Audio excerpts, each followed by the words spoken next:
saja Allah membekali Nabi Musa dengan bekal-bekal yang luar biasa. Punya tangan masuk saku, keluar jadi listrik. Punya tongkat dilemparkan bisa jadi naga.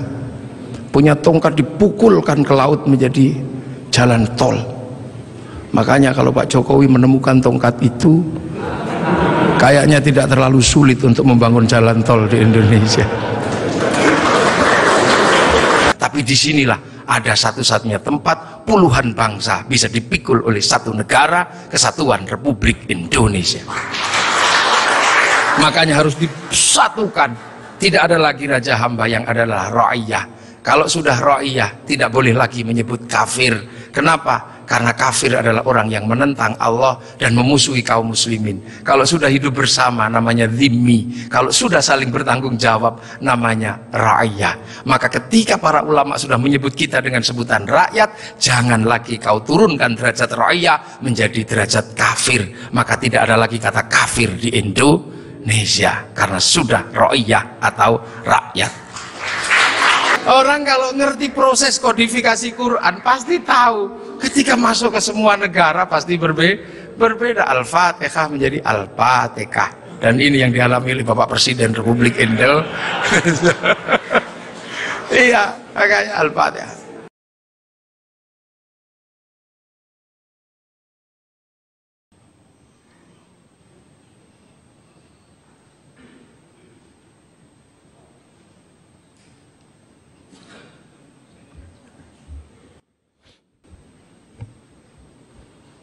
Assalamualaikum warahmatullahi wabarakatuh. Bismillahirrahmanirrahim. Bismillah, alhamdulillah, wassalatu wassalamu ala rasulillah Sayyidina Muhammad ibn Abdillah wa ala alihi wa ashabihi wa azwajihi wa dhurriyyatihi wa ahli baitihi wa man tabi'ahum bi ihsanin ila yaumil qiyamah. Bapak Presiden yang saya hormati, Bapak Wakil Presiden, jajaran Menteri Kabinet Kerja yang saya hormati, Bapak Menteri Agama, Bapak Panglima, dan seluruh jajaran pemerintah Republik Indonesia, tamu undangan, para alim, para ulama yang berbahagia. Alhamdulillah, kita ini diberi kesempatan oleh Allah untuk bersama-sama berkumpul memperingati kelahiran Nabi kita, Nabi besar Muhammad Sallallahu Alaihi Wasallam, sebagai sebuah upaya untuk mengingat bahwa alhamdulillah kita ini menjadi manusia yang bisa menemukan seorang Nabi. Ada nabi yang orang-orang tidak bisa menemukannya. Nah, kita ini di negeri yang sangat jauh masih menemukan seorang nabi. Afrika tidak lebih jauh dari Arab, Eropa tidak lebih jauh dari Arab. Tapi kita sejauh ini alhamdulillah masih kebagian agama Allah Subhanahu wa ta'ala. Indonesia ini sudah tempat yang sangat jauh. Naik pesawat ke Makkah ini sudah 9 jam. Nah, kita masih kebagian.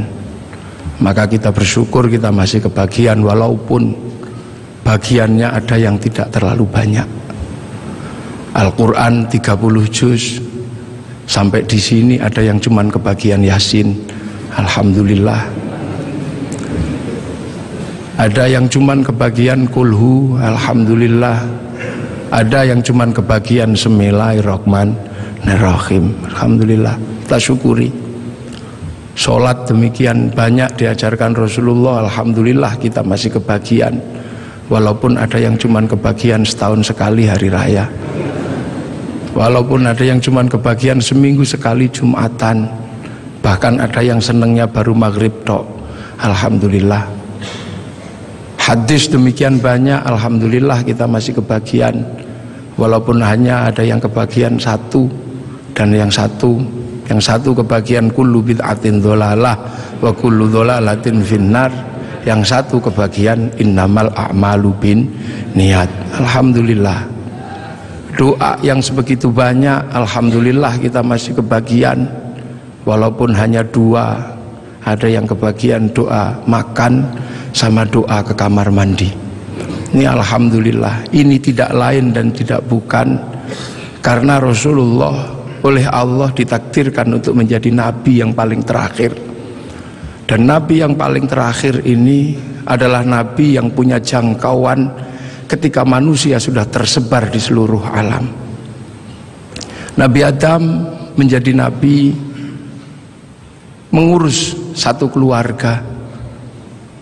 Itu saja ribetnya sudah luar biasa antara Habil sama Qabil. Nabi Nuh menjadi nabi, jangkauannya satu kaum. Itu aja ribetnya udah luar biasa. Nabi Ibrahim satu bangsa. Itu aja ribetnya sudah luar biasa. Makanya dibekali oleh Allah mukjizat-mukjizat yang luar biasa. Nabi Musa, nabi yang ngurus satu negara, negara Mesir. Itu saja Allah membekali Nabi Musa dengan bekal-bekal yang luar biasa. Punya tangan masuk saku, keluar jadi listrik. Punya tongkat dilemparkan bisa jadi naga. Punya tongkat dipukulkan ke laut menjadi jalan tol. Makanya kalau Pak Jokowi menemukan tongkat itu, kayaknya tidak terlalu sulit untuk membangun jalan tol di Indonesia.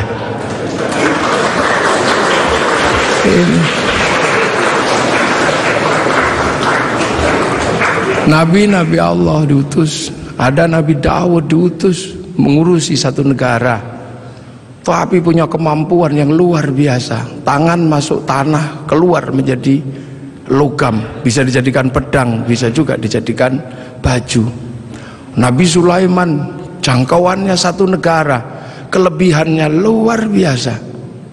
Nabi Sulaiman mampu membangun sebuah kota besar menggunakan tenaga jin, bisa berbicara dengan semut, bisa berbicara dengan burung, bahkan angin pun bisa diajak berbicara. Nabi Isa alaihissalam jangkauannya satu negara, satu bangsa sekitar Romawi, akan tetapi kemampuannya luar biasa. Manusia yang buta dipegang matanya bisa melek kembali. Orang mati bahkan bisa dibangunkan. Wih, itu bangun.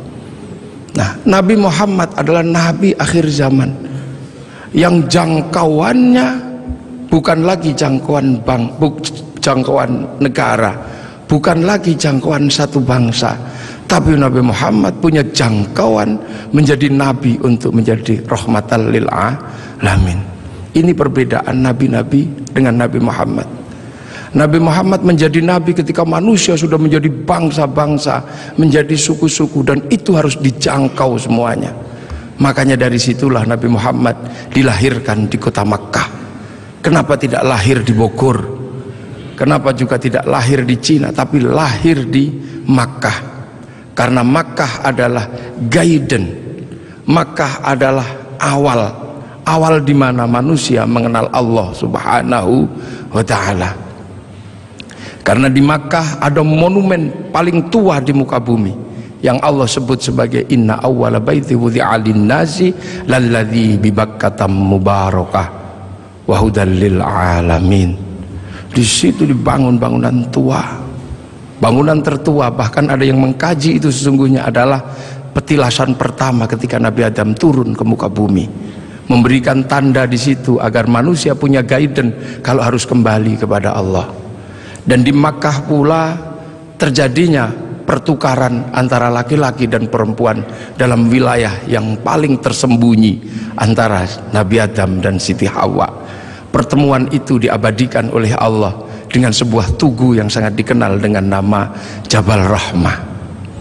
Dan dari situ kemudian manusia menjadi beranak pinak, manusia menjadi bangsa, menjadi suku yang tetap di Arab. Kita bisa lihat dengan wajah yang tetap cantik dan tetap ganteng. Yang pindah ke Eropa berubah menjadi tinggi besar dengan rambut merah. Yang ke Cina berubah menjadi sipit dengan pipi yang agak tembem kayak bakpao. Kemudian yang pindah ke Afrika berubah menjadi hitam gosong, yang bisa kita lihat hitam kulitnya. Nah yang ke Indonesia berubah jadi seperti kita, kecil-kecil, pesek-pesek, seperti inilah ini.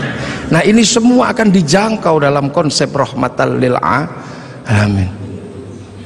Nah manusia ketika berpindah-pindah, guidance itu hilang, maka Allah kemudian mengutus seorang nabi untuk mencari guidance itu. Diutuslah Nabi Ibrahim alaihissalam untuk menemukan itu, dan alhamdulillah Nabi Ibrahim ditemani oleh putranya namanya Ismail dan istrinya namanya Hajar menemukan kembali situs di mana manusia harus kembali kepada Allah. Situs itu dibangun ulang sama Nabi Ibrahim dan berdoa, Rabbana inni askantu min dzurriyyati biwadin ghairi dzi zar'in 'inda baitikal muharram Rabbana liyuqimus sholata waj'al afidatan minan nasi tahwi ilaihim warzuqhum minats tsamarati la'allahum yashkurun. Maka karena Nabi Ibrahim menemukan guidance itu, Nabi Ibrahim menjadi orang yang paling terkenal di muka bumi dengan nama yang berbeda-beda. Ada yang menyebut Ibrahim, ada yang menyebut Abraham, bahkan ada yang menyebut sebagai Brahma. Walaupun ini butuh penelitian yang sangat luar biasa mendalam. Kenapa? Karena Nabi Ibrahim ini punya simbol yang kemudian diduplikasi oleh seluruh manusia di muka bumi. Di India ada simbol yang mirip dengan simbol yang ditinggalkan oleh Nabi Ibrahim. Ini butuh kajian mendalam, dan ini mesti saya sampaikan dalam sebuah forum kenegaraan seperti ini, karena ini akan mengurai benang kusut antara manusia di muka bumi dengan lahirnya Rasulullah Muhammad Sallallahu Alaihi Wasallam. Umat Islam mengenal Ka'bah, sebuah batu dengan tengah yang tidak ada isinya apa-apa, kosong. Di India ada bangunan yang sama, batu dengan isi yang tidak ada isinya di tengah, namanya stupa. Di Islam ada namanya Jabal Rahmah, sebuah tugu batu. Kemudian di India dikenal ada yang namanya Linggayoni. Ada air yang namanya Zam-Zam. Kemudian ada air yang bernama Gangga Yamuna. Ada perjalanan suci dengan kain selempang. Di sini ada berwarna putih, di sana ada berwarna kuning. Selesai perjalanan suci, ada urusan yang sama terkait dengan urusan rambut, yang di sini tahallul, yang di sana digundul. Selesai perjalanan suci itu semuanya ada darah, yang di sini ada kurban, yang di sana ada gadri. Dan kalau sudah bersujud, meninggalkan hitam dua, yang di sini dua, yang di sana 8. Ini butuh kajian yang sangat mendalam, bahwa ini adalah awal dari yang namanya millata Ibrahim. Kemudian guidance itu bergeser karena Nabi Ibrahim meninggal, diteruskan oleh 2 putranya, yang satu bernama Ismail, yang satu bernama Ishak. Dan guidance itu berubah ketika Ishak punya anak yang namanya Yakub atau Israel, yang punya anak 12 yang kemudian dikenal dengan nama Bani Israel. Guidance ini bergeser. Akan tetapi kemudian Allah menunjukkan kembali, ini harus dikembalikan kepada guidance awal, kepada jalur awal. Maka kemudian dilahirkanlah Rasulullah di kota Makkah. Makkah adalah kunci di mana harus dikembalikan kembali manusia kepada Allah. Itulah kenapa kemudian Rasulullah lahir di kota Makkah. Untuk apa? Mengembalikan simbol kenabian dari awal sampai akhir sebagai wujud khatamul nabiyan. Maka kemudian diangkatlah Rasulullah ke langit, dan Rasulullah ditunjukkan di mana jejak para pendahulunya. Maka kemudian ketika ketemu Nabi Ibrahim, Rasulullah bertanya, kalau orang Jawa bilangnya mbah gitu, Pak Presiden ya, kek atau gitu. Aku ini sebagai Nabi terakhir, tapi umat-umat Nabi yang sebelum aku bertanya, apa hakmu ketika kau mengatakan penerus Nabi Ibrahim? Kamu tahu di mana peletakan Nabi Ibrahim waktu membangun kembali Ka'bah? Ya udah, kamu jawab di situ. Kamu tandai nanti kalau kamu turun, kamu tandai itulah tempatku, namanya Jabal Rahmah. Nah, kalau pertanyaannya tentang Mbah Mail, kakek Ismail di sebelah mana? Kakekmu Ismail di sebelah situ, kamu kasih tanda. Itulah yang disebut Khijir Ismail. Lah kalau nenekku Hajar di sebelah mana? Nenekmu Hajar cari airnya di sebelah situ. Itu yang satu namanya sofa, yang satu marwah. Lah, penjenengan melempari setan itu di sebelah mana? Sebelah situ. Nanti kamu kalau turun kamu kasih tanda biar tidak dilupakan manusia. Itu itu Jamarat Ula, yang itu Wusqa, dan yang itu Aqobah. Nah, sekarang kalau gitu yang dulu punya Ka'bah ini siapa? Itu kakekmu Adam. Mumpung orangnya masih di situ, kamu tanyalah. Mbah, apa itu apa? Ka'bah itu dulu aku khawatir. Aku turun ke sini takut kehilangan jejakku. Ku kasih tanda dan disebut inna awwala baiti wudi'a lin-nasi lalladzi bi Bakkata mubarakah. Nah, kalau Jabal Rahmah itu apa? Kayak kalau bahasa kita, waduh, kalau itu saya tuku I love you ku sama nenekmu Hawa. I love you ku di situ katanya. Pokoknya kalau kamu nanti turun jangan kamu lupakan.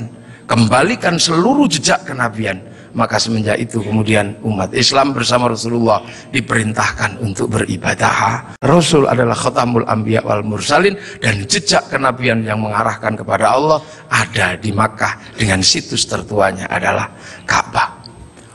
Pemahaman tentang Rasulullah lahir di Mekah ini juga akhirnya menjadi kunci. Kunci apa? Kunci bagi kita semua bahwa kita bukan orang Makkah, kita orang Indonesia. Rasul di Makkah, Rasul ini lahir di Arab, maka kemudian pelajaran Islam pertama didedikasikan untuk mengajari orang Arab agar kembali kepada Allah. Dan Rasul tidak pernah kemana-mana. Rasul mengajarkan Islam hanya sampai di kota Madinah. Setelah itu dalam waktu 22 tahun Rasulullah meninggal. Nah, memahami Rasul yang lahir di Mekah adalah menjadi tonggak.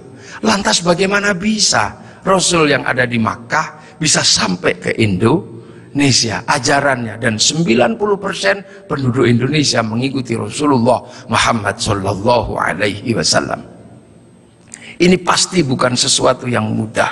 Dalam bahasa Al-Quran, Siratal Mustaqim ada yang namanya Siratal Ladzina An'amta Alaihim. Dan inilah yang membuat kemudian kita dengan peringatan Maulid akan ada sesuatu yang bisa sangat menjadi refleksi dasar antara Makkah sama Madinah, antara Madinah sama Indonesia punya sejarah yang sangat panjang, dan itu bukan datang dengan tiba-tiba. Rasulullah di sana mengajarkan orang-orang sana dengan gaya di sana. Rasulullah sangat terkenal ketika mengajarkan Islam. Rasul bukanlah orang yang keras, Rasul juga bukan orang yang membabi buta. Rasul dijelaskan, anitum harisun alaikum bil mu'minina raufur rahim. Rasul begitu berharap bagaimana umat ini kembali kepada Allah. Maka Rasul punya sistem pembelajaran kepada umatnya dengan cara yang berbeda-beda, dengan cara yang sederhana. Ada yang pinter kelasnya Sayyidina Ali, diajarkan dengan cara standar orang pinter. Ya Ali, kamu sholat. Ali, iya ya Rasul. Yang khusyuk, ya.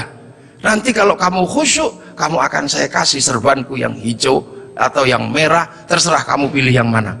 Sayyidina Ali sholat, selesai sholat langsung menyatakan yang hijau ya Rasulullah. Pasti kamu gak khusyuk karena kamu menginginkan yang hijau. Ulangi lagi, dan begitu seterusnya. Sampai akhirnya Sayyidina Ali ketika sholat dipanah kakinya, tidak kerasa. Setelah itu Rasulullah mengimami sholat orang-orang dengan kelas-kelas kayak Sayyidina Ali. Tapi bagi kelas yang kedua menjadi masalah. Kelas pertama ketika Rasulullah sholat, di belakangnya langsung sama-sama mengikuti Rasulullah dhahiran wa batinan, dengan badan dan dengan hati. Tapi yang belakang bermasalah karena mereka punya kebiasaan ratusan tahun bahkan ribuan tahun menyembah berhala. Ada wujudnya dan ada namanya serta bentuknya beda-beda. Maka Rasul ditanya, bagaimana ya Rasul yang belakang tidak bisa? Maka Rasul minta sama Allah, ya Allah yang depan bisa, yang belakang tidak bisa. Ya sudah, akhirnya diajari sama Allah. Allah cukup mengajarkan, u'budullaha ka'annaka tarahu fa illam takun tarahu fa innahu yaraka. Beribadahlah engkau kepada Allah seolah-olah engkau lihat Allah. Tapi kalau kau nggak lihat Allah, yakin Allah lihat engkau. Maka kemudian para sahabat yang di belakang, yang tidak sekelas Sayyidina Ali ketika sholat cuma Allahu Akbar, matanya tidak boleh terpejam, Karena apa? Harus mencari Allah. Ka'annaka tarahu, seperti engkau melihat Allah, maka dilihat kemana. Akhirnya tidak terlalu susah yang di belakang. Tapi ketika engkau lihat kemanapun Allah kamu gak lihat, kamu cukup yakin bahwa kamu sedang dilihat oleh Allah. Maka sholat menjadi mudah bagi orang yang tidak sekelas Sayyidina Ali. Sholat boleh melihat apa saja, bahkan boleh mendengarkan suara bakso, bahkan boleh melihat sarung yang bolong. Tapi tidak boleh, karena harus ingat bahwa sedang dilihat Allah, maka tidak boleh pesen bakso rong mangkok, itu tidak boleh, 2 mangkok tidak boleh. Nah akhirnya yang depan yang pinter bisa sholat, yang belakang bisa sholat. Bahkan ketika Rasulullah menghadapi para sahabat yang berbeda, Rasulullah lagi ngajar ngaji, tiba-tiba dari belakang ada yang teriak, mat, mat, mat. Ini sesuatu yang tidak lazim waktu itu. Karena apa? Semua dilarang menyebut Rasulullah dengan sebutan mat atau Muhammad. La taj'alu du'a ar-rasuli bainakum ka du'a'i ba'dikum ba'dha. Akan tetapi ada sahabat, mat, mat. Sahabat Umar sudah marah. Ini orang dari mana? Gak punya sopan santun sama sekali. Rasulullah cuma udah paling dia dari kampung. Suruh masuk, suruh masuk. Akhirnya begitu suruh masuk ke dalam masjid, bukannya apa-apa, bilang, mat, apa? Aku pengen kencing. Ya sudah, kencing lah. Disuruh cari toilet, ternyata nggak cari toilet, malah kencing di dalam masjid. Sayyidina Umar sudah nggak tahan melihat kelakuan seperti ini, maka kemudian tariklah pedang Sayyidina Umar, mau dipenggal ini kepalanya. Rasulullah cuma mengatakan, Umar jangan, begini-begini juga umatku, ini datang dari kampung yang sangat jauh. Di kampungnya memang terbiasa kalau kencing sembarangan, ada bantrek juga dikencingi, ada selokan dikencingi, gini-gini juga umatku, gini-gini juga santriku, tapi ini santri dari Bogor. Ibaratnya begitu. Dan itu akhirnya diabadikan oleh Allah. Wajah amin aqsal Madinah, datang seorang dari pelosok. Kalau Allah sudah menggunakan bahasa aqsa, itu artinya adalah jauh, yang sangat jauh. Kalau dalam bahasanya Bapak Presiden namanya Jabal Kat, tidak tahu entah di mana. Kalau jauh gitu aja, baik. Rasulullah yang diopeni macem-macem. Ada yang senangannya tidur di masjid, tapi ibadahnya bolong-bolong. Kalau Rasulullah datang, dia langsung bangun pertama kali, salaman, cup, tidur lagi. Ini ada di zaman Rasulullah. Kemudian setelah Rasulullah selesai sholat, Rasulullah digandoli, Pak Presiden, digandoli gini. Kemudian bertanya, ya Rasul, apa? Kapan kiamat itu? Kamu tuh jangan tanya kiamat, kayak kiamat itu pakai ibadah, pakai bekal. Kamu tak lihat cuma tidur tok, suluman salaman, bekalmu apa? Bekalku bukan itu ya Rasul. Kenapa? Cinta sama engkau ya Rasul. Cinta tok, nggak jalan? Enggak ya Rasul. Cinta kan tidak harus memiliki ya Rasul. Akhirnya ya sudah, kalau kau cinta aku. Rasul pergi. Ketika Rasul pergi, digandoli lagi. Ya Rasul, ada apa lagi? Aku sudah jujur sama engkau ya Rasul. Ada apa? Aku kan cinta sama engkau. Engkau cinta sama aku ya Rasul? Ya iya, wong kamu cinta sama aku ya cinta sama engkau. Nah kalau gitu ceritanya, Rasul kan kalau cinta sama aku ini yang penting. Orang cinta kan nggak mungkin tega meninggalkan kekasihnya di neraka. Makanya Rasul pasti nggak tega besok kalau cinta sama aku meninggalkan aku di neraka. Iya, nanti kamu tak ajak ke surga. Man ahabbani kana ma'i fil jannah. Asbabul wurudnya hadis itu adalah itu. Kemudian saking senengnya dia lari, yes gitu, lari. Begitu dia lari, Sayyidina Abu Bakar datang tergopoh-gopoh. Ya Rasul, bener nggak yang tadi itu cinta tok masuk surga? Iya ya Abu Bakar. Cinta tok ya Rasul? Iya. Maka Sayyidina Abu Bakar, dia cinta tok akan dibawa Rasul ke surga. Kayaknya aku lebih mungkin ini, anak tak kasihkan, unta tak kasihkan, kayaknya aku ini lebih mungkin. Sayyidina Abu Bakar langsung joget ini, iya, mau muter sampai jubahnya terangkat. Inilah yang akhirnya jadi manhaj torekohnya Sayyid Jalaluddin Rumi, yang dikenal dengan torekoh Maulawiyah, yang sekarang dikenal dengan nama Tari Sufi.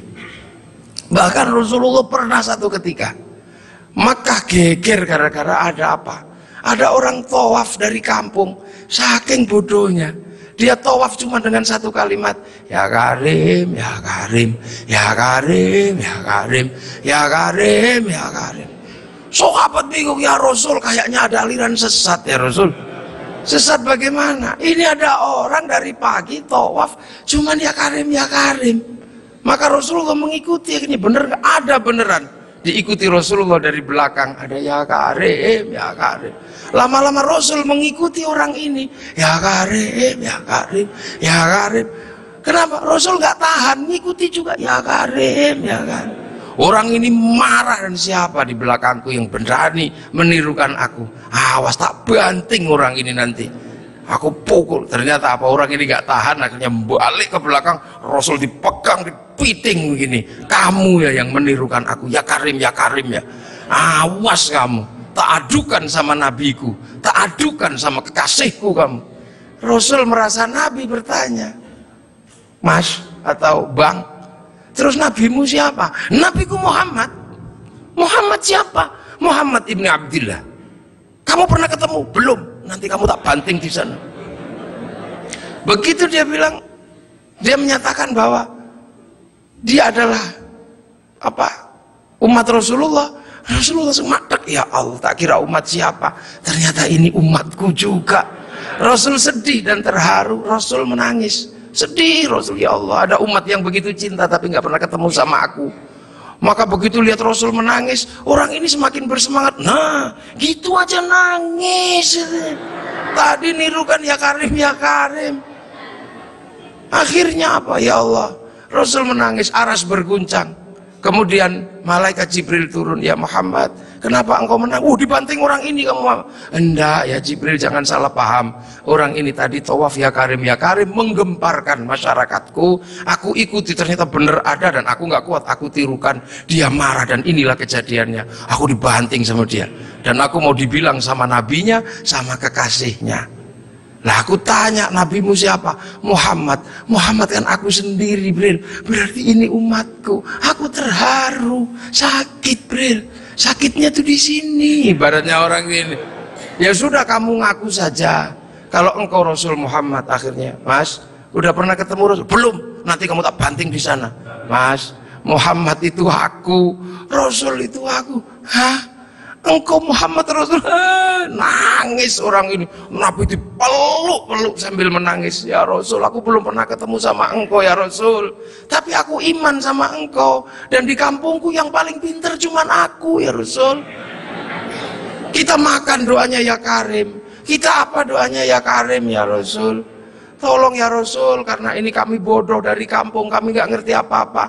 Tolong ajaklah aku ke surgamu kalau engkau masuk surga ya Rasul. Iya, nanti kamu bareng, sama-sama nangis. Saking senengnya orang ini lantas berjoget, iya gitu. Saking senengnya mau diajak Rasul ke surga. Malaikat Jibril dibilang sama Allah. Jibril bilang itu, walaupun orang itu nanti diajak Muhammad masuk surga, katakan padanya, dosanya tetap kuhitung. Malaikat Jibril menyampaikan ke Rasulullah. Rasulullah menyampaikan, ya Mas, Allah barusan berfirman lewat Jibril, walaupun engkau nanti kuajak masuk surga, tapi dosamu tetap dihitung sama Allah. Orang ini kaget juga enggak ada perubahan apa-apa, cuman melotot aja. Apa ya Rasul? Dosaku mau dihitung sama Allah. Suruh ngitung, nggak takut aku. Suruh ngitung aja kalau dosaku mau dihitung sama Allah. Nggak takut aku.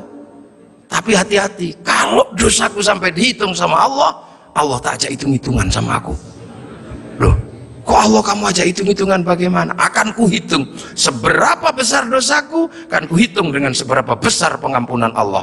Kalau Allah Maha Pengampun, nggak mungkin dosa gini aja kok dihitung. Kalau dosa gini aja dihitung, nggak usah pakai gelar Maha Pengampun. Maha Pengampun, oh, gini aja dihitung. Jadi zaman Rasul. Ini lu potret Rasulullah. Maka Rasulullah mampu menjadi rahmat bagi semuanya, sehingga kemudian pelajaran Rasulullah yang tidak masuk akal waktu itu bisa diterima oleh sebuah kalangan yang sangat jauh dari peradaban. Maka kemudian Islam yang sulit diterima oleh orang di Arab waktu itu bisa diterima. Sulit bagi orang Arab menerima Islam. Orang Arab Tuhan ada patungnya, Islam mengajarkan Tuhan tidak ada patungnya. Di sana diajarkan banyak Tuhan, ini diajarkan Tuhan satu. Di sana tidak ada air, Islam mengajarkan toharoh pakai air. Susah, diminum aja susah, pakai disuruh mandi. Padahal di sana orang mandi berbeda dengan kita. Kita jinabatnya sebulan sekali, sana bisa semalam 8 kali. Susah, air disuruh pakai toharo, pakai air. Sudah panas disuruh puasa, makanan susah disuruh zakat. Sudah gitu tawafilah yang paling sulit bagi orang Arab waktu itu. Orang Arab waktu itu sangat susah karena melihat perempuan itu begitu sesuatu yang sangat luar biasa. Lihat kaki sudah syahwat. Tapi waktu itu Islam mengajarkan bagaimana ketika tawaf muka dibuka. Betapa syahwatnya sangat tinggi ketika muka dibuka. Dan pada saat yang sama seorang laki-laki tidak diperbolehkan menggunakan kain berjahit. Sehingga kalau mau berbuat jahil tinggal bes gitu. Itulah ujian terberat waktu itu. Dan itu susah dipahami oleh orang Arab. Makanya memahami Rasulullah itu tidak mudah. Makanya tidak mudah. Bagaimana seorang panglima perang kayak Sayyidina Umar bisa patuh sama orang yang tidak pernah berkelahi. Bagaimana Sayyidina Abu Bakar seorang konglomerat mau menuntun unta Rasulullah.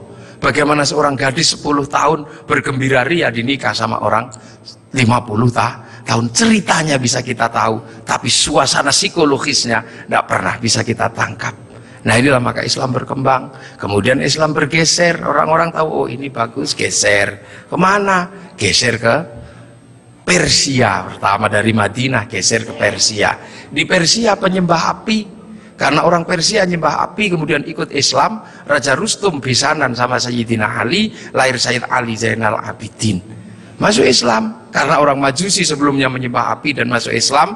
Nah orang Majusi kalau nyembah api ditaruh di bangunan tinggi namanya Manaro, apinya ditaruh di atas Manaro. Maka begitu orang Persia masuk Islam, apinya dihilangkan, Manaronya ditaruh di depan masjid. Seluruh dunia Islam melihat Manaro kok bagus di depan masjid, maka kemudian semua berlomba-lomba bikin Manaro. Sampai Jakarta bernama Menara. Tiangnya adalah tinggalan orang Majusi. Lah kemudian di situ terjadi peristiwa yang luar biasa. Setelah itu, sebelum sampai ke sini, terjadi peristiwa luar biasa. Pada tanggal 10 Asyura, seluruh cucu-cucu Rasulullah terbunuh oleh Yazid bin Muawiyah. Maka bulan Asyura adalah bulan duka kaum muslimin dunia. Makanya orang Indonesia, terutama di kampungnya Bapak Presiden, menyebut bulan Asyura dengan sebutan bulan Suro. Ekornya saja yang diambil. Karena orang Jawa itu sukanya ngambil ekornya aja. Muhammad diambil mat, Asyura diambil Suro. Makanya di bulan Asyura orang berduka karena terbunuhnya cucu Rasulullah. Maka di Jawa ada tradisi tidak mantu, tidak nikahkan anak, itu karena bulan duka. Di Jogja ada yang namanya keliling beteng. Maksudnya di bulan Suro jangan terlalu banyak mulut, jaga mulut. Nah di Solo mengikuti kebu Kiai Slamet, kalau kebunya keluar taiknya diusapkan ke seluruh tubuh. Ini bulan duka, jangan bersolek. Dan biasanya bulan Asyura di Indonesia diikuti dengan santunan anak yatim. Nah inilah. Dan dari situ terus Islam bergerak, makanya monumen-monumen itu.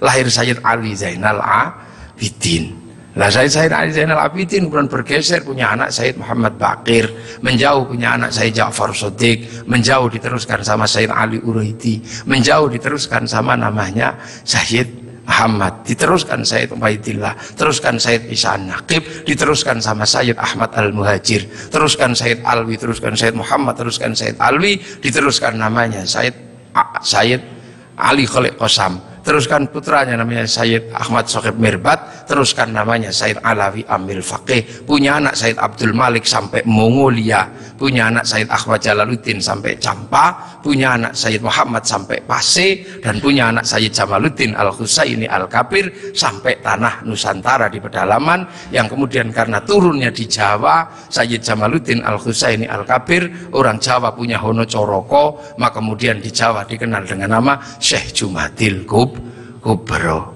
Dan disitulah kemudian Islam ketemu dengan kebudayaan peradaban Nusantara. Nah inilah tonggak Makkah ini yang akhirnya menjadi penjelasan, oh ternyata Makkah sini geser di sini.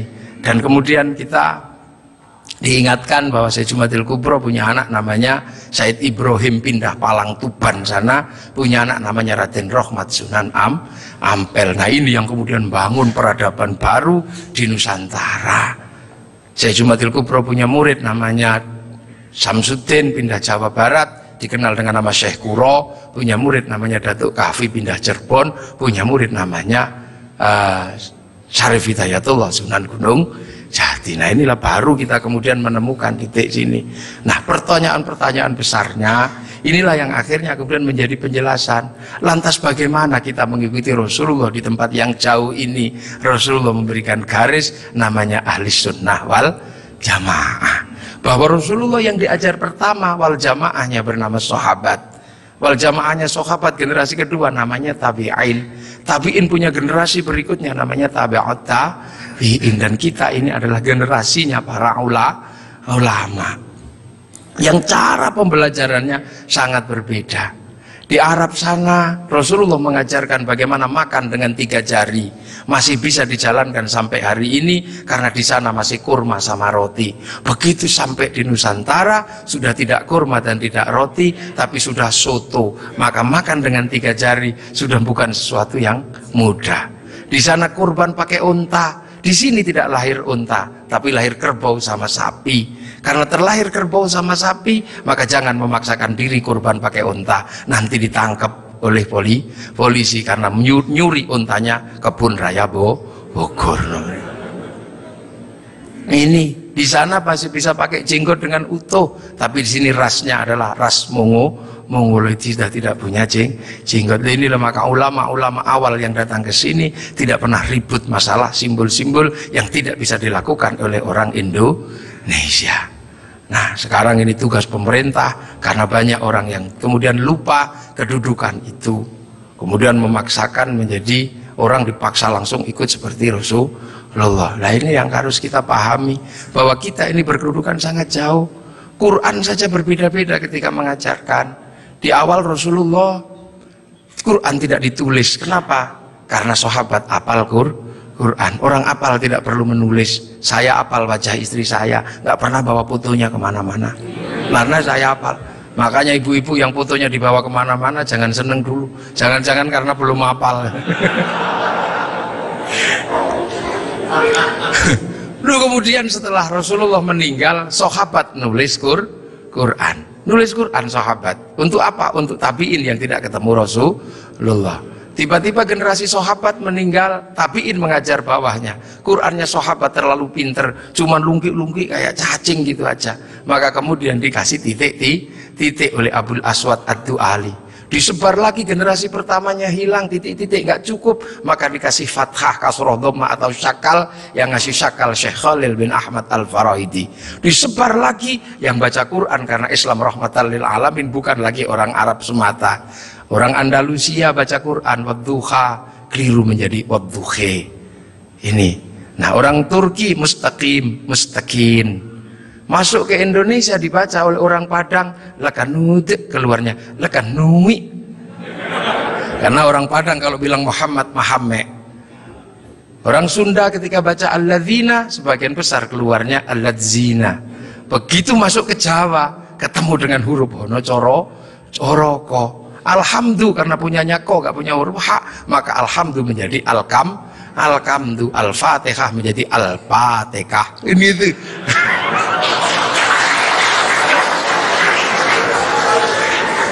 Nah ini orang kalau ngerti proses kodifikasi Quran pasti tahu.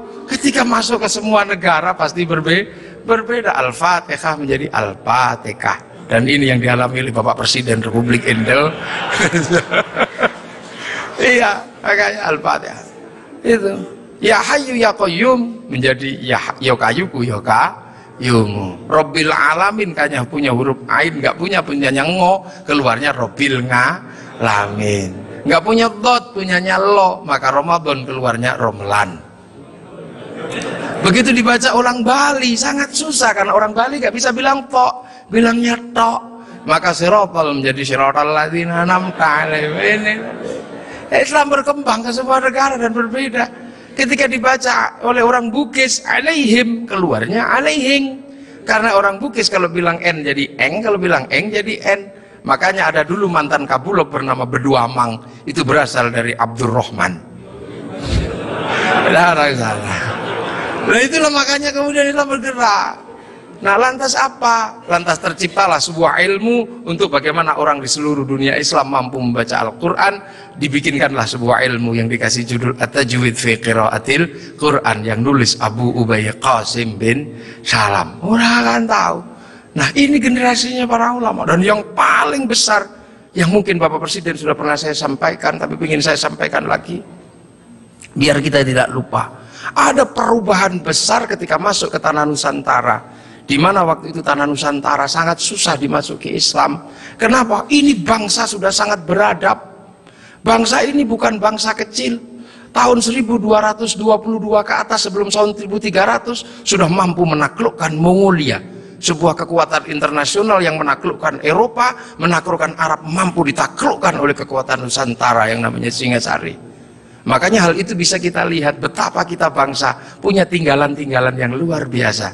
Orang Arab punya alat musik yang namanya terbang, terbuat dari kayu dan kulit. Orang Eropa punya alat musik yang namanya gitar, terbuat dari kayu dan tali. Tapi orang Nusantara, salah satu alat musiknya adalah gamelan, terbuat dari logam. Hanya bangsa yang menguasai ilmu pertambangan yang maju dan penguasaan metalurgi yang mapan mampu membuat alat musik dari logam. Dalam cerita-cerita besar, kita juga punya cerita besar yang sama. Orang Eropa punya cerita tentang Cinderella, kita punya cerita bawang putih, bawang merah. Orang Eropa punya Samson, orang Arab punya Sam'on, kita punya Bandung Bondowoso, kita punya Sangkuriang, kita punya si pahit lidah. Orang Sanya punya cerita Romeo Juliet, orang Arab punya cerita yang namanya Laila Majnun. Kita punya cerita Andi-Andi Lumut.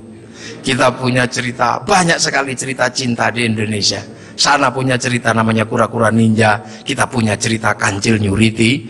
Timur sama saja, apa bedanya? Bahasa-bahasa kita juga bahasa-bahasa yang tidak bisa direndahkan. Orang Inggris bilang rice, orang Arab bilang rus, orang kita bilangnya macam-macam. Kalau masih di sawah namanya padi, kalau sudah dipanen namanya gabah, kalau sudah digiling namanya beras, kalau patah-patah namanya menir, kalau dibungkus namanya lontong pakai daun, kalau dibungkus pakai namanya ketupat pakai janur, kalau tidak dibungkus namanya nasi, dicuri satu namanya sebutir nasi, kalau diuplek-uplek namanya bubur, pantatnya kosong namanya kerak atau intip. Sana cuma rice sama rus. Ini yang kita tidak boleh malu menjadi bangsa Indonesia. Semua yang kita miliki sama. Ini menandakan bahwa kita menjadi sebuah bangsa yang besar, berkasta-kasta, berbeda-beda. Maka kemudian Islam mulai memperkenalkan konsep besar sehingga kita punya bangsa dan negara. Konsep besar apa? Diperkenalkanlah bagaimana hidup bersama, saling menjaga. Diperkenalkan konsep besar namanya musyarakah, yang akhirnya dikenal dengan bahasa masyarakat. Kalau sudah jadi musyarakah, semua harus saling mengerti dan saling bertanggung jawab. Maka diajarkanlah menggunakan kalimat Rasulullah, kullukum ra'in wa kullukum mas'ulun an ra'iyati. Raja dan hamba dihilangkan, diganti dengan ra'iyah yang diserap ke bahasa Indonesia menjadi rakyat. Dan satu-satunya bangsa Islam di dunia yang mampu mengadaptasi kalimat ra'iyah menjadi rakyat hanya ulama-ulama Indonesia. Hanya ulama Indonesia. Nah kenapa? Karena kita ini pilihannya berbeda. Pilihan bangsa yang disebut waja'alnakum syu'uban wa qabaila, disinilah tempatnya. Arab tidak ditemukan bangsa yang berbeda, mereka satu bangsa. Eropa satu bangsa, Arab satu bangsa dipikul puluhan negara. Eropa satu bangsa dipikul puluhan negara. Tapi disinilah ada satu-satunya tempat puluhan bangsa bisa dipikul oleh satu negara, Kesatuan Republik Indonesia. Makanya harus disatukan. Tidak ada lagi raja hamba, yang adalah ra'iyah. Kalau sudah ra'iyah, tidak boleh lagi menyebut kafir. Kenapa? Karena kafir adalah orang yang menentang Allah dan memusuhi kaum muslimin. Kalau sudah hidup bersama namanya dhimmi. Kalau sudah saling bertanggung jawab namanya ra'iyah. Maka ketika para ulama sudah menyebut kita dengan sebutan rakyat, jangan lagi kau turunkan derajat ra'iyah menjadi derajat kafir. Maka tidak ada lagi kata kafir di Indonesia, karena sudah ra'iyah atau rakyat. Ini kenapa para ulama sepuh tidak ada yang menyebut kafir. Kemudian ro'iyah kalau berkumpul diajarkan bagaimana hidup bersama, berbahagialah, berbicaralah dengan baik-baik. Maka konsep yang ditawarkan adalah wasyawirhum fil amri. Maka kemudian ro'iyah yang hidup bersama dan berbicara secara bersama disebut musyawarah, kalimat wasyawirhum fil amri. Kemudian kalau bermusyawarah jangan menang-menangan sendiri, berbagilah, saling bertoleransi. Maka kemudian lahirlah konsep besar, konsepnya disebut tafassahu fil majalis. Maka kemudian muncullah istilah majelis. Dan ketika para ro'iyah mengangkat pemimpin harus seluas cakrawala yang pernah diajarkan Allah, wasi'a kursiyus samawat, maka kedudukannya adalah bernama kursi. Ada kursi presiden, ada kursi DPR, ada kursi menteri. Karena daerah ini yang membangun adalah para wali, maka kawasan ini disebut wilayah. Kalau saya mau tanya, di mana negara dengan konsep dasar keagamaan Islam yang mampu membangun sebuah struktur negara hari ini, itu ada di Indonesia. Maka jangan kau sebut negeri ini negeri tauhid, karena ra'iyah, musyawarah, termasuk kursiyun, termasuk majelis, termasuk wilayah, bukan menjadi bahasa orang nongkrong, tapi ini adalah bahasa resmi negara yang tertuang dalam Undang-Undang Dasar Negara Republik Indonesia tahun 1945. Dan inilah yang membuat kita, makanya insya Allah kita ini akhirnya alhamdulillah, kita akhirnya tahu, oh ternyata kita ini pengikut Rasulullah, tapi bukan pada pangkat sahabat, bukan pun pada pangkat tabi'in, tapi kita pengikut Rasulullah pada pangkat muridnya para ulama. Makanya biasa saja kadang di sini kayak gini, kita diajarkan bagaimana hidup bersama, karena kita wal jamaah Indonesia. Makanya Bapak Presiden waktu kecil pasti dengar orang di Jawa sana kalau sholat zuhur mestinya 11:30, Pak Pratik ya, itu bisa mundur sampai 1:30. Kenapa? Karena jamaahnya masih ada di sawah. Terus Allahu Akbar, Allahu Akbar, sambil nunggu. Lantas pujian Robana datang, ada Tombowati karena capek nunggu ya pegel, sampai ada diuruki anjang. Itu cara di sini. Terus sholat. Nah sholat di sini Allahu Akbar, karena sinyalnya jauh, kita ini pemancar lokal, biasa sinyalnya suka hilang kan. Allah Akbar. Ada bakso gitu, ding ding, sinyalnya hilang. Bakso gitu. Nah ini Indonesia. Makanya karena sinyal yang hilang, habis itu para ulama mengajarkan kalau kepalamu bocor seperti itu, nggak inget Allah, inget apa, udahlah kalau habis sholat ditambal, maka habis sholat ada zikir la ilaha illallah. Nah sekarang ada yang protes, kenapa berzikir pakai gini-gini? Bukankah sahabat kalau zikir terdiam? Sahabat murid Rasulullah terlalu dekat dengan Rasulullah, batinnya wusul kepada Allah sampai ke sana. Kalau wal jamaahnya ulama disuruh diam begini, tidur. Nah puasa juga sama. Orang Indonesia kalau puasa nggak terlalu khusyuk karena keluar rumah ada belimbing, ada jambu. Kalau di Arab keluar rumah ketemunya padang pasir, lebih khusyuk. Maka di sini lebih sering disuruh tidur gitu. Dalilnya apa? Naumu shaimin ibadatun. Nah kalau malam pakai doktek. Setelah itu halal halal. Haji juga sama, nggak bisa langsung ke sana Pak Presiden. Antrinya 25 tahun. Makanya orang sini capek nunggu, daripada capek nempelkan gambar Masjidil Haram. Ini Pak Menteri Agama, biar tidak terlalu capek, biar agak seneng dikit, latihan dulu di alun-alun Bogor. Labbaik Allahumma hajjan, ihramnya beneran, niatnya beneran, tapi Ka'bahnya triplek. Nah ini namanya mana sih haji. Nah ini wal jamaahnya baru ini, dan ini ada di Indonesia. Jadi akhirnya orang tahu pangkatnya dengan Maulid. Oh Rasul Mekah, kita Indonesia, ada jarak yang sangat panjang, ada jarak waktu, ada jarak ruang. Nah ini kalau kita pahami dengan bahasa yang sederhana, fa insyaallah Islam di Indonesia akan tetap menjadi Islam yang ramah, Islam yang tidak kasar, Islam yang tidak gerasa-gerusu, mampu ngayomi seluruh manusia yang berbeda-beda, seperti Rasulullah yang anittum harisun alaikum bil mu'minina raufur rahim ihdinas siratal mustaqim. Assalamualaikum warahmatullahi wabarakatuh.